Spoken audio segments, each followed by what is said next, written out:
Hi, I'm Brandon with Memphis Record Pressing, and welcome to a special West Coast edition of Music Makers.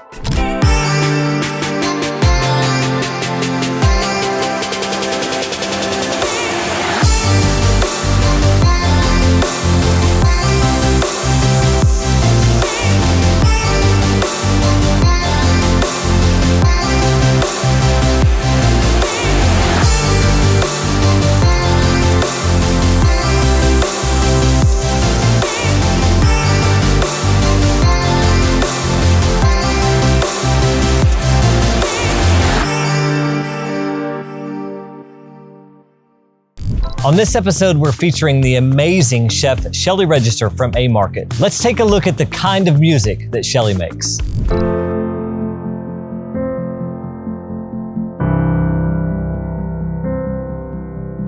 I lost my mom. Losing my mom was huge. And it was a thing that I'd always feared, even from a kid. I'm not sure where that came from, but I'd asked God to please not let me be alone when I lose my mom.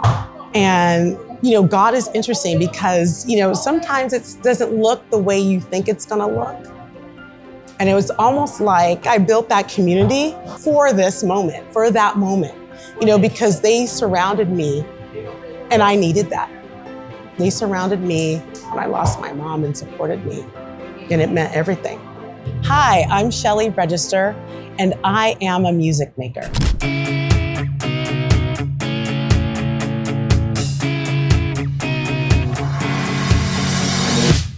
I grew up in Santa Ana, but I was born in San Pedro. My dad and my mom were originally from New York. My dad was stationed in Long Beach. He was in the Navy. And when he was off, they would drive around and explore, and they found Santa Ana and they liked it and they moved there. And I was raised there. I went to high school, junior high, elementary school. I went to college in Irvine. I went to UCI. I'm a graduate from there.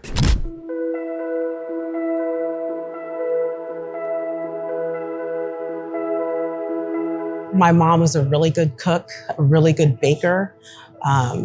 She was passionate. She was actually in the industry as well, but on the institutional side. And it was sort of an evolution. So when we were little kids, she would walk us to and from school, and then she'd wait for us. And so she became like a noon supervisor. And then that led to so once we got older, that led her to be the lunch lady. And so actually in high school, my mom was my lunch lady. So she managed the cafeteria where I graduated from high school.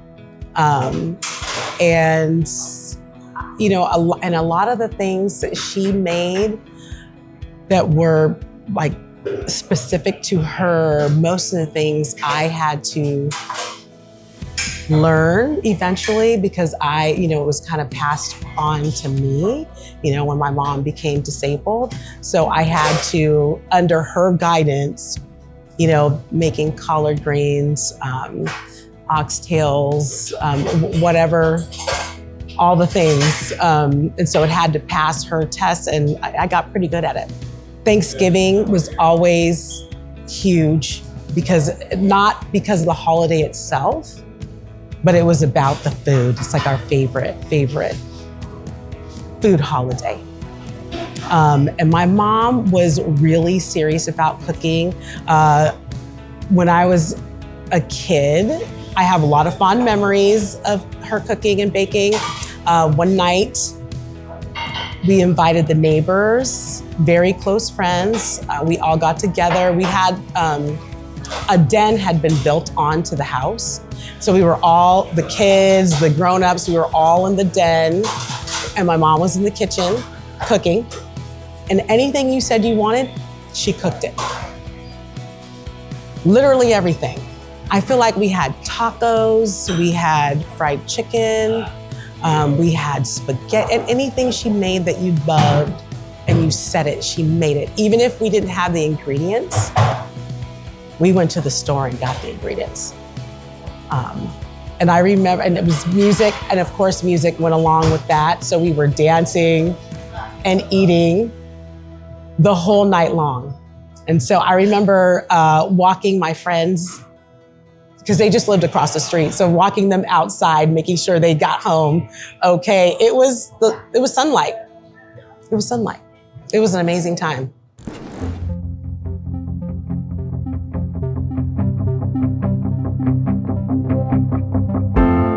I never knew that it was a passion. Someone had to point it out to me. And because my mom was in the industry, when I was in college, some of my friends were ahead of me. So when they graduated and moved on, and then when they would come back home, the first thing that my mom would ask is, what do they feed you at school? And I'm like, Mom, they're in medical school. Like, why is that so important? Like, I didn't get it. It hadn't hit me yet. So when I graduated from UCI, I was applying to medical school. It's extremely expensive. So I decided to get a job on campus, working for one of the vice chancellors. And the person that I was assistant to pointed out that I never talk about biology. I never talk about medicine, that I only talk about cooking and baking. He's like, why don't you become a chef? And because it had never occurred to me, I kind of looked at him with like he had two heads. Because I'm like, chef? What am I supposed to do with that? And then 2 weeks later, I was staging in a kitchen in Laguna Beach. It's really like kismet, like meant to be. And so then when I was applying to medical school, and I didn't tell my parents, but I was applying to medical school, I was also applying to culinary school. And the rest is history. The rest is history. I loved it. And I was a non-traditional student. I was a little bit older than a lot of the students. A lot of the students were like teenagers still, just fresh out of high school. So it was kind of different for me. It was scary. It was my first time leaving home.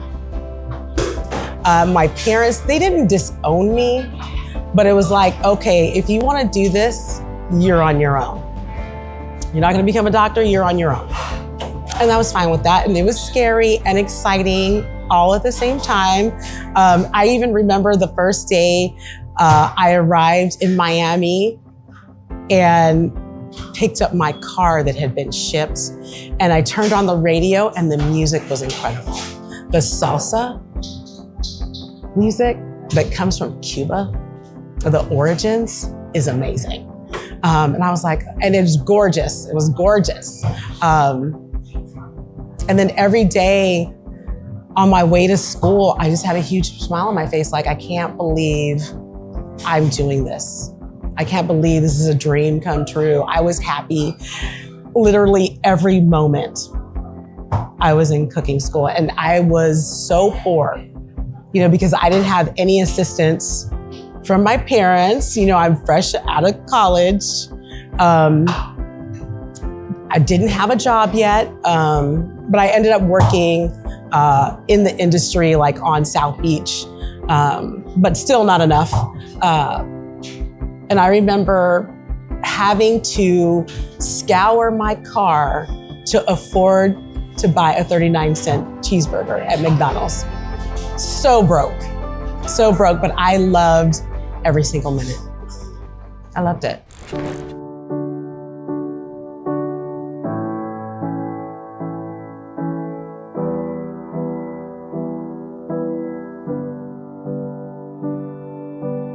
After the first year, I came back home because I didn't know, I'm like, I have no idea really what the industry is like in my area. So I'm gonna go home and work in Orange County somewhere.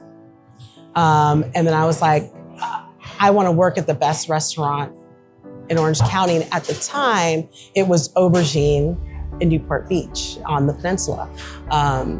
And I was introduced by a friend and I loved it. I loved it so much that I was always kind of in trouble with the chef. It was Florent was the chef at the time. He has Marché Moderne, and he would always yell at me because I was so excited, you know, and I made a lot of noise in my corner because I helped them prep in the day, and then during service I plated pastries. And so it was just me, but I was really loud because I was so excited about what I was doing, and he would always yell at me for being so loud. But I wouldn't really get in trouble because it was coming from a place of excitement. So then I went back to school, and then I had to come back for a wedding. I graduated, I was gonna stay in Miami, and I had to come here for a wedding. And then I went to see the new restaurant that they had opened in South Coast Plaza. It was Troquet, because as I was leaving, they were closing Aubergine to do a remodel and then working on the new restaurant in South Coast Plaza. I wanted to see it. I also wanted to see Florent. So I first he was at Pinot Provence. So I went to say hi to him, and then I went to South Coast Plaza to say hi to the Goodells, and they offered me a pastry chef position. And I was like, I don't know anything about pastry. You know, I went to school for the savory side, and I had been thinking, you know, should I stay and do the pastry program? Because I really like it. Because I'd rather smell like chocolate and sugar and sweet things than to smell like fish or onions or garlic. But they knew my work ethic and my passion, and they said, it doesn't matter, you'll learn. And I accepted the job and came back home. And I worked for them for a long time. I became their corporate pastry chef. And then I left because I had to take care of my dad, who had a kidney transplant. And because I was gone a year, I was kind of uncomfortable. So I went to the Island Hotel just to kind of hide out, and I became a pastry cook.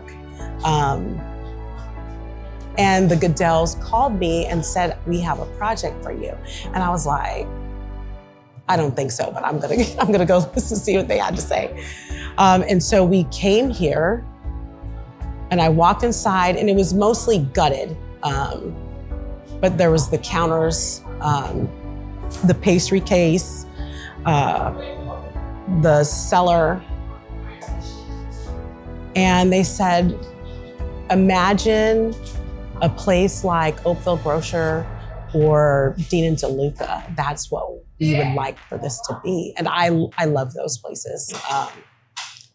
And I was in. I mean, I was so excited about this project that I gave up working for Charlie Palmer. Like, they got in touch with me. They contacted Johnson & Wales to try to find me. He called me on my cell phone, and I told him no. I was so excited about this project. It's kind of crazy because Trav was like, I thought it was a joke because they emailed me. Like, his assistant emailed me, and I was like, who's playing tricks on me? And no, he called me and I told him no.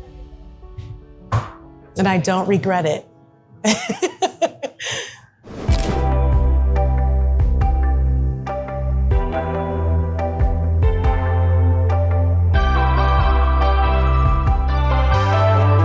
Food is love. Food is education. Food is mending fences. It's grieving. It's consoling. It's trying to get brownie points.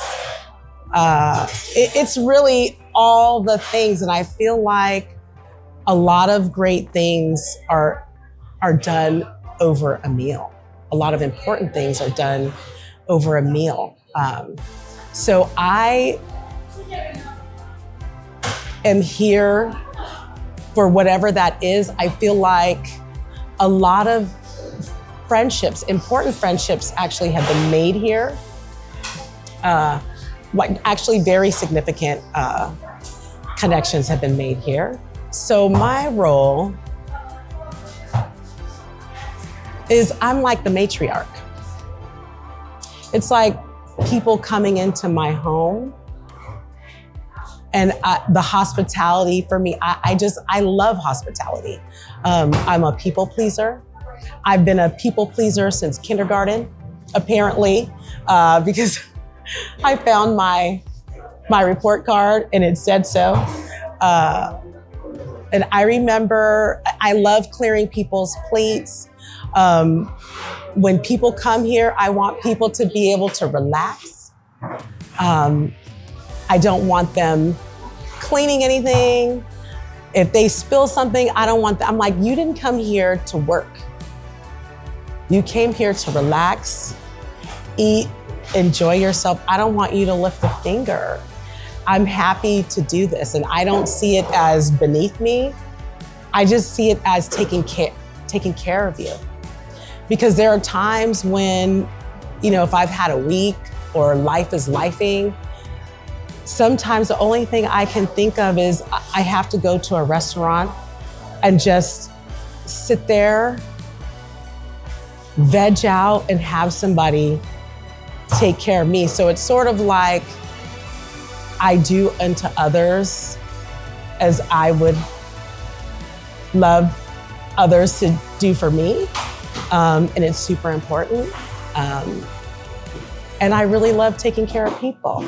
So whatever way that is, I have a lot of people that come in that, share a lot of stories, their heartaches, the triumphs, literally everything.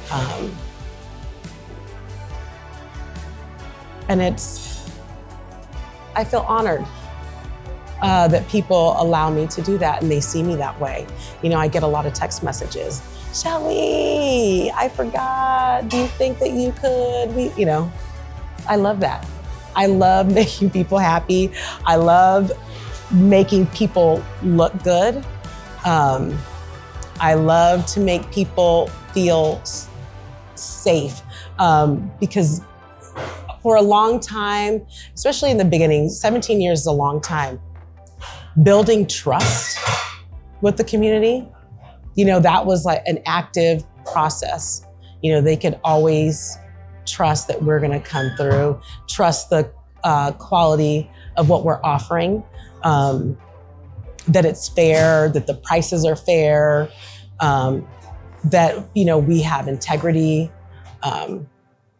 That's been important to me. I've always put that, number one, putting our guests number one in literally every way, as if I'm welcoming them in my home.